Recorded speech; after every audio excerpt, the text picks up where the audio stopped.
Hey friends, welcome to Gardening with Creekside. Today, Mimi and I are going to tackle the poor, pitiful, neglected cottage garden behind me. This garden has not been touched in months and months and months, and she desperately needs a little bit of TLC. So that is what we're going to do today. We just got another massive rainstorm this morning, and then the blue skies are out, but it is wet, wet, wet. So let me just kind of give you an overview of what we're doing. You can see Mimi is already hard at work.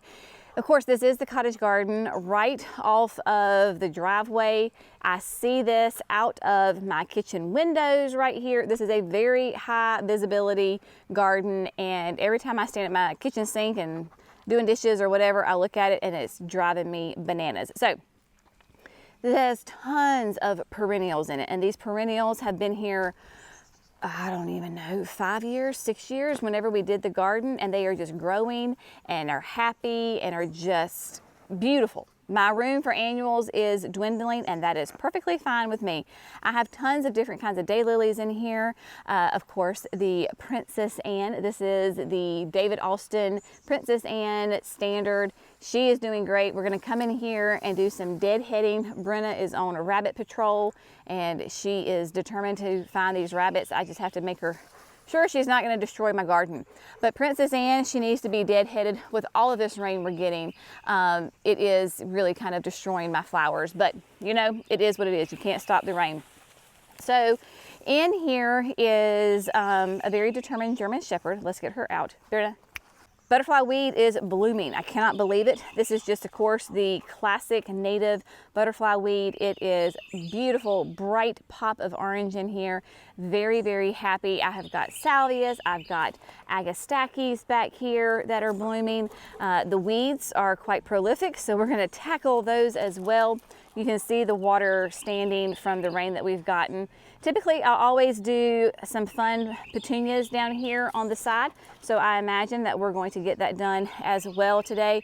But y'all, just, you know, complete transparency. The poor unique stone urns up there still have the leftover violas and tulips in there. The weeds have taken over, and so we're getting all of this cleaned up. We're going to start from the top and work our way down. But you know, where there's messes, there's also great successes. Butterfly bush has already started to bloom, along with the lovely, nice, tall, as tall as I am, weeds here in the garden. The penstemon, this is the blackbeard, is doing quite lovely. Even after all of that rain, it is still nice and tall and holding up. I mean, all things considered, I would say she is doing really, really well. So we've got the pollinators have come out after the rain, and they are very happy to be here as well. So basically, I don't, other than we are cleaning up a morning in the garden here with Mimi and Jenny and Brenna, who's on rabbit patrol. We're going to get things cleaned up, neat and tidy, because I have always said neat and tidy is 10 times better.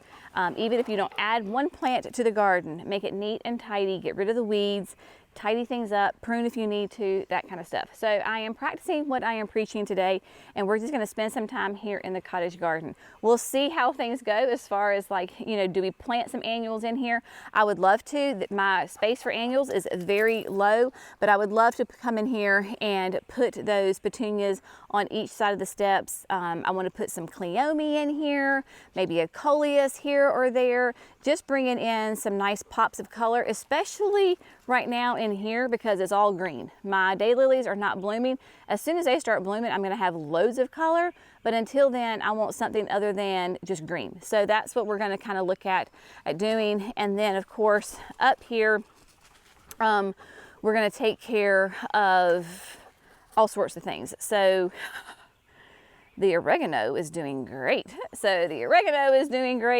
This is a pink mink clematis from Proven Winners. She is about to explode in color. So we need to come over here and get her straightened back up. She's going into the rosemary. So we need to get her up and kind of reattached to the obelisk that is in there. But you can see down here, we're going to start to have some flowers and get all these weeds out, y'all. It's just, Real life gardening around here, my friends. Get the urns taken care of. Yeah. Oh, did she get a rabbit? Nope, she did not get a rabbit. She's determined to get a rabbit. She's on the ever alert with the rabbits. So that saga continues. All right, we're gonna set the camera up. We're gonna see where the day takes us, and I'll meet you back here when something fun happens.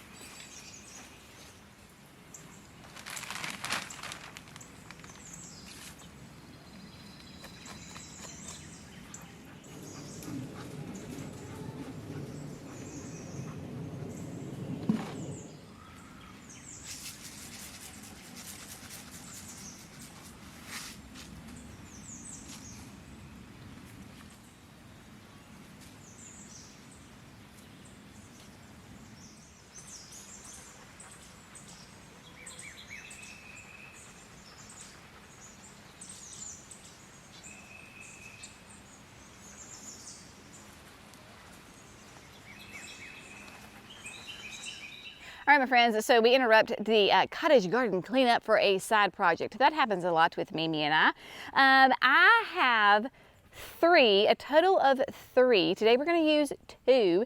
This is the Vago self-watering rolling tomato planter pot with trellis. They were kind enough, they contacted me, they had these available and they wanted me to test them out. Life has been crazy. I was like, I don't have any tomato plants, what I'm gonna do? Well, guess what? I have lots of tomato plant volunteers up there in the cottage garden. So I was like, ooh, I've got beautiful plants. I have just the planter to put them in. Now, I went ahead and assembled one just so that I could practice and not be on camera, because out of the relationship, Jerry is the one that can typically just look at something and voila, he puts it together, no problem. But I will say that I put this together all by my little old self with no problem, and it was super easy. So I'm going to show you how you put this together and just kind of talk about it and explain what it is. So this is from the Vago Garden. They do all sorts of different kinds of garden boxes, container gardening, all sorts. They are very well known for their containers. This is really cool because when they first sent it to me, I was like, well, I don't have much of a vegetable garden anymore, but I love this that they have the wheels on them. So if you have if you live in a patio home or an apartment and you have like a balcony, this is a very great space saver. It's narrow, it's upright, has wheels that you can attach to it, and it can roll anywhere. Now I'm going to put mine probably up near like the chicken coop area, and I am not going to put wheels on it simply because it's going to be stationary. It's not going to have wheels. Everything comes in this nice square box. Everything you need is right here. So what I'm going to do is just kind of adjust the camera, and then we're going to put this thing together. Let's see, because I want to make sure that you see it exactly how it should be. So first of all, everything's included. You don't need any tools to assemble it. It has great little instructions included in it. Just some extra packing material that we do not need. And the tube, this is going to be your water indicator, right? So this is going to tell you if it's full, if it's empty, so that way you don't have to guess on whether or not you need to add your water in. And that simply just comes right here, and you put it in, easy as that. It has everything that you need in this little box. So for those of us that are, visual learners, it also has assembly videos. So it has a QR code, you can just scan it. It'll take you to YouTube and it'll show you exactly how to put it together. However, that's what I'm doing here, so there you go. Inside, you have a little packet that has your wheels and all of your pieces as far as your connectors, and then we have all of the metal parts. So you're going to have, they kind of remind me, they are metal. They kind of remind me of like those metal drinking straws, if you've ever seen that. And there are 3 different shapes. You have 2 that are curved, that are going to make up your rings and your topper. And then we have some that are straight.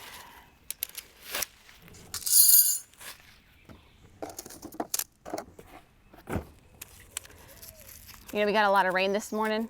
It's actually spitting right now, and the sun's out. And if you're from the south or in an area that has high humidity, you know what that means right now, right? We're gonna be glistening really, really soon, because if you get rain, then you get sun equals humidity. Now, again, I am not going to be putting wheels on this, but if you are, here they are, super low profile. You just stick this in the bottom, right? There's a little lip, pop it in until it snaps into place, and then you have this easy roller right here. So a nice low profile with wheels. If you have that patio area, that would be great, especially if you have sun that only comes from one direction and you need to rotate the planter to make sure that it gets even sun, then that would be a really good thing. So what you do is you've got your little connectors right here, right? So your straight pieces are going to go here and here, and then your big curves are going to go there, and you just like wiggle them in. If you, I can't do it sideways. There we go. So it's just like that, kind of like Lincoln logs, you know. There we go. So what I'm going to do is, because I learned this last time, it's really kind of however you want to do it. So putting in the 4 pieces first, and make sure you wiggle them down in there so they're nice and secure. There we go.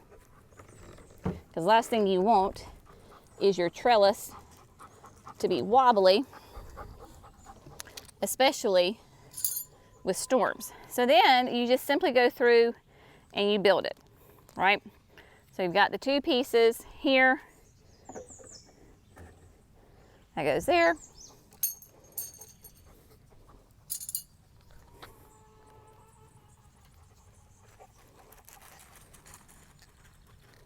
And it really comes together quite quickly.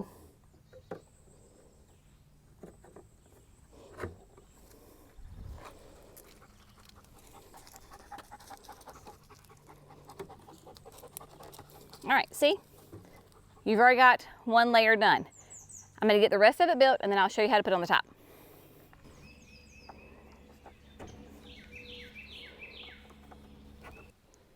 All right, my friends, so it is as easy as that to assemble your trellis. And then what you're going to do, put it where you want it. So I can't fill it up right here because I'm not growing my tomatoes right here on my driveway. We're gonna just simply pick it up, move it to where we want, and then we're gonna fill in the bottom with your potting soil like you traditionally would, right? We're gonna fill it up with some water until it says bloop, you're full, and then we'll go from there. So what I'm gonna do is we're gonna continue kind of the cleanup here. I'm gonna go pick out my tomato plants, figure out where these are gonna go up to the chicken coop, get these all settled, and then I'll show you exactly in detail how we get these things going and get some tomatoes growing.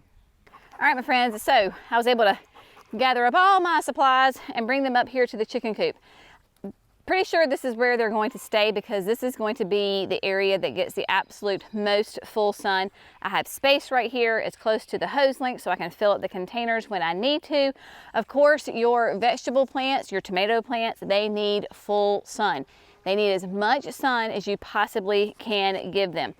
I was actually looking at the Vago like instructions, like what they say, and they say to like plant it, fill it up, and then build the trellis. You know, tomato, do whatever you need to. So what we're going to do is, one, I'm curious if I can, yeah, let's see if I can just pull this out, because it will be easier to get the soil in there if I don't have the trellis. Yep, just have to be slow. Don't want to break anything.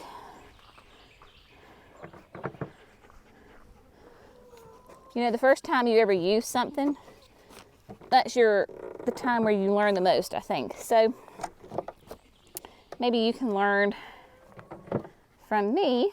There we go. Come on. One more. There we go. All right, so easy peasy. That's off to the side.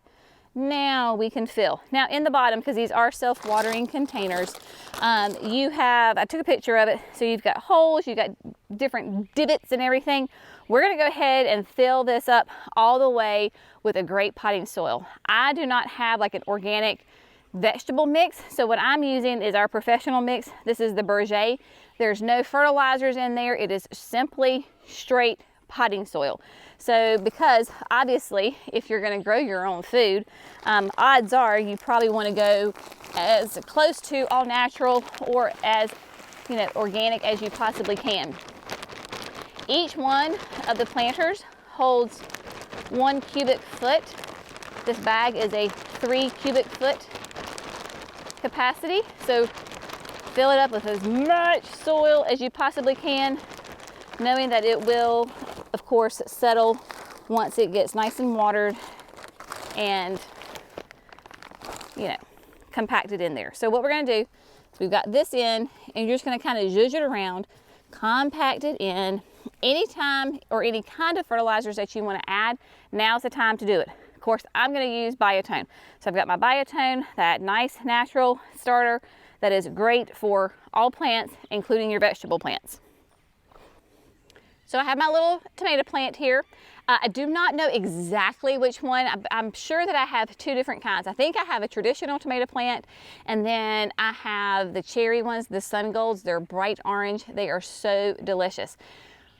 Went ahead and pulled them straight out of the garden box, right? You try to keep as much roots as you possibly can. However, with tomato plants, whether you're doing this from ones that you started from seed that are in, a peat pot or some sort of container, you can plant tomato plants deep. So my roots are here, but I'm going to actually plant it way up here. So I'm going to strip all of my stems off, all of my leaves. And if you really look at a tomato plant up close, you'll notice that it has tons of tiny little hairs on it. All those little hairs are going to turn into roots, and they will root. So it gives you a really strong, stable plant. So I'm going to go down as far as I possibly can, try to get it in the center, snug my tomato plant in there. Oh, that's perfect. So all of that's now in contact with soil. It may not be in the exact center, it's fine, right? There's grace in gardening. So I've got that in there. What I have learned is there's a little thunder. It's always something around here. I got the hawks are screaming at me, the thunder's rolling. It's another day here at Creekside, my friends.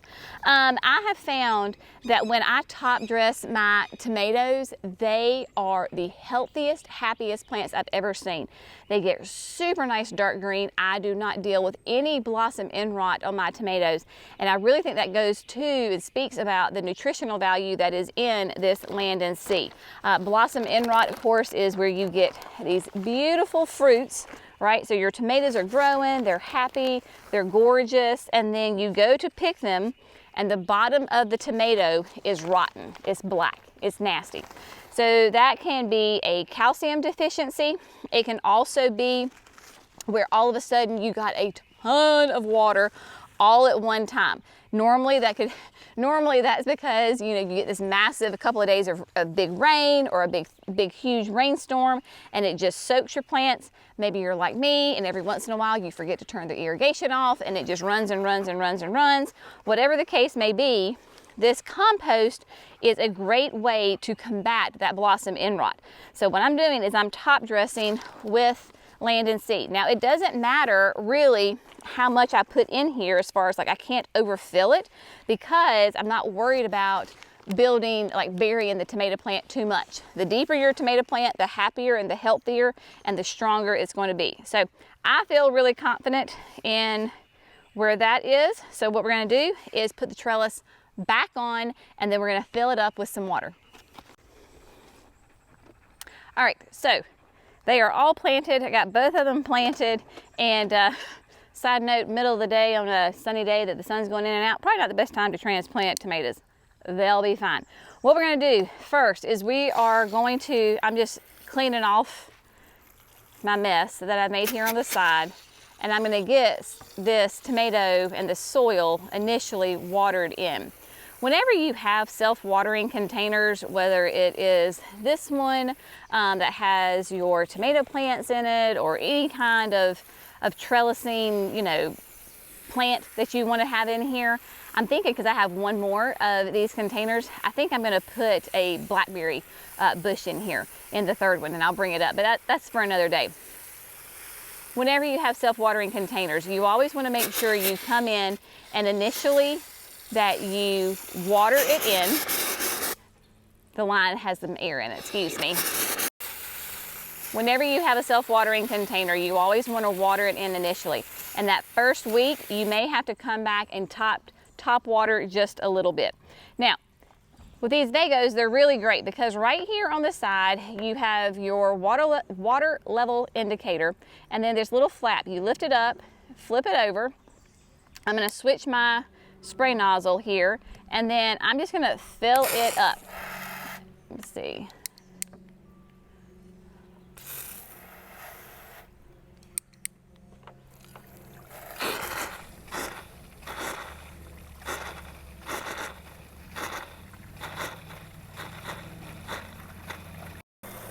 So my little water gauge is slowly starting to climb.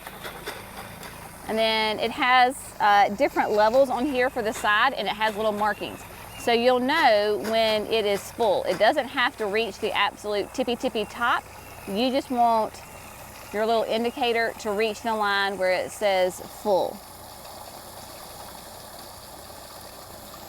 And we have reached that point. So then you come back and you just close it. There you go. First 2 weeks, week 2 or so, you're gonna want to come in, make sure that your plants are happy. Obviously, tomato plants are gonna tell you if they're happy or not. Top dress, a little bit of water until those roots really get going and find that water. Once they find the water, then they are fine. The only other thing that I need to tell you is there's an important component to this self-watering container that you need to pay attention to. So let me show you that. I've zoomed in close here at the bottom of the container. Right here, there are numbers. It's a 30, 60, 90, 60, 30. This is where you can easily turn it, and this will help determine how much water that your planter is receiving. Now, if you have this as an indoor planter, which you can completely do, then you don't need to do anything as far as your little stopper right here. However, I am outdoors, so I need, and I probably should have done this before, but right here, there is a stopper. And if it's indoors, this prevents this from leaking on your floors. However, being outside, given the amount of rain that we get, I need to take this off. So when I take this stopper out, you can see there is water flowing out. Now I'm gonna put the little cap back on. Brenna's interested. All right, B, out. And then I'm gonna turn it back to where I want it. I'm thinking, Brenna, she's very interested. Out. Brenna, out. I'm gonna turn it to the 60, right? So the 30 means that you can see that when I tilt it, the water's coming out. So that's draining some of the water out. I'm gonna go halfway, and I'm gonna go to 60. If you want more water, then you go to 90.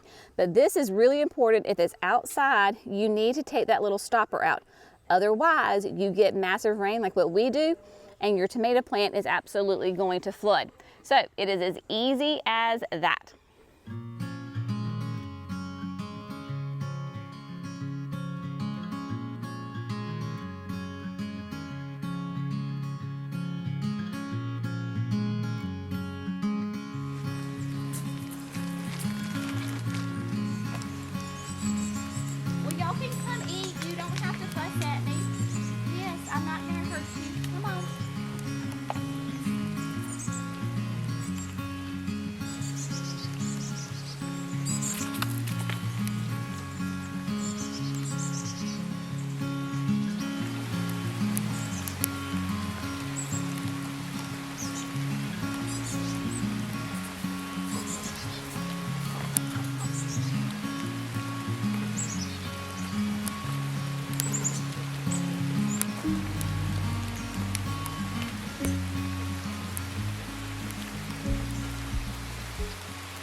My friends, today's project is complete. Now, I don't know if you're gonna be able to see a massive transformation on camera, but for Mimi and I, we feel very accomplished. We did have to stop filming that last portion that we were working because, guess what? It started raining again.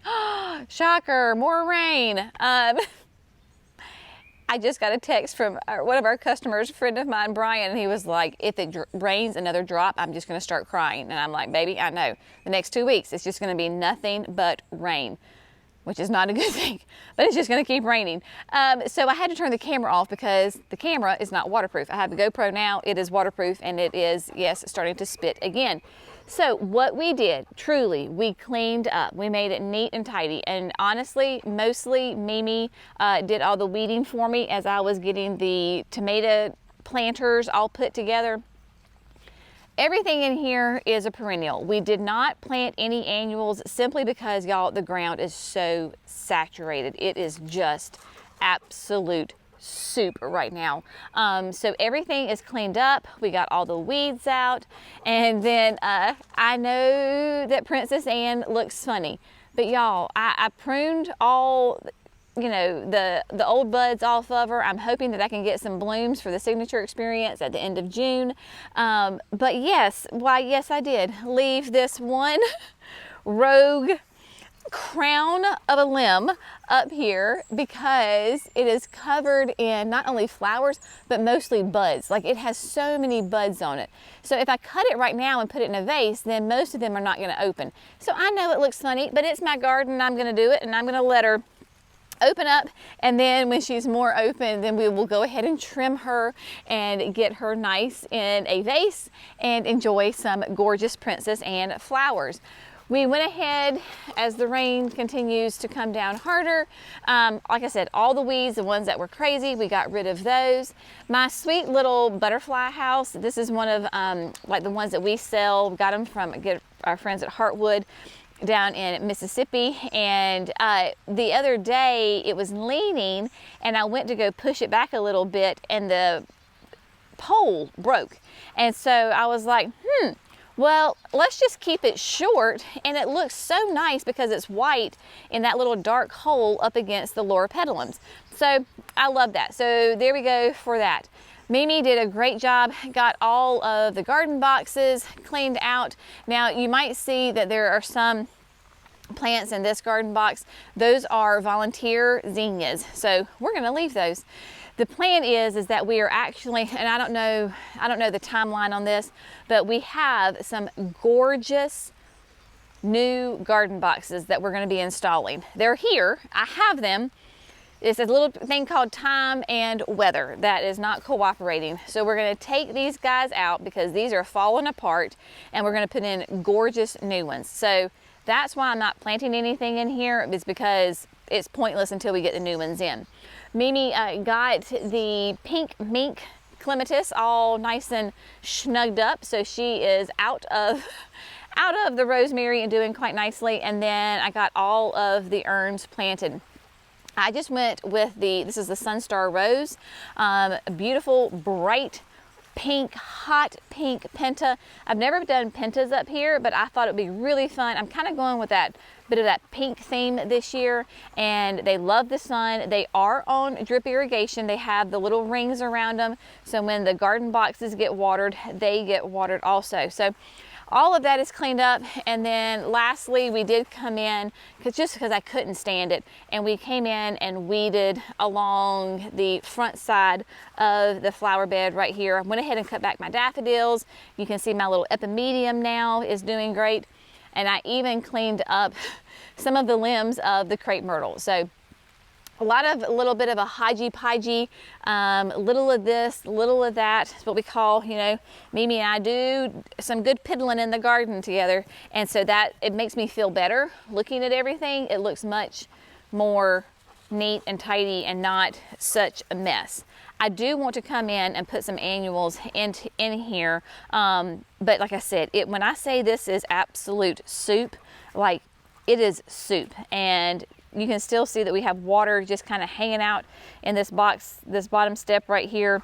But to try to plant in that clay soil is not going to be fun. It is just nasty, nasty, nasty. So we will save that for a drier day. Now, as the thunder rolls, literally, we're going to say goodbye. Brenda and I are going to go in. She is a wet, stinky mess, so she's going to have to get a cleanup before she goes inside, and then I will get a cleanup when I'm inside.